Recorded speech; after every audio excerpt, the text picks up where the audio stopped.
Malá ukážka, čo som dneska nabrúsil, mám tu dvoje takéto mykov, jedni sú z tenkého plechu, jedni z hrubého. Nožničky cvakajú, oni cvakali aj predtým, je to trošku lepšie. Treba na nich vymeniť nit, alebo to prenitovať. Tieto sú celko dobré, ale na tomto je strašná vola aj od seba, aj dozadu. Na tomto niečo ukazovať, cvakalo predtým, teraz to je niečo lepšie. Tieto banket nožíky, lacné, ja neviem, za euro 30, tak dostali nejakú tú novú ostrosť. Obľúbené v kuchyni, taký malý nožík na všetko. Sú dva.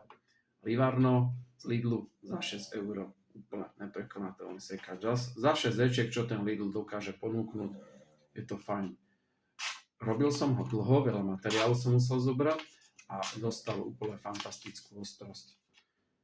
Už sa teším, ako sa volá, kedy na tomto porežem. Ešte sa mi to nestalo. To bude paráda. Ale tu máme nejaký tento Tesco ma Presto. Tam bol dutý výbrus, zmenil som ho na konvex. Ten nie je až tak brutálne ostrý, tá oceľ to nepovolila, ale furt za tých pár korún alebo pár eur nožík úplne fajn s opravenou doma vyrobenou ručkou. Potom je tu tento Tesco ma Ice Force. To je nôž na porcovanie mesa, takže keď si chce niekto šnicle, to má rezať krásne, pekné, tak toto je na to určené, to je úplná paráda. Žiadne rýchle ťahy, pekné pomaličky. To je neuveriteľné. Toto ozaj paráda. Ale nôž je veľmi jemný na tvrdé zaobchádzanie. Toto je Tramontina, brazilský nôž po svokrovcoch.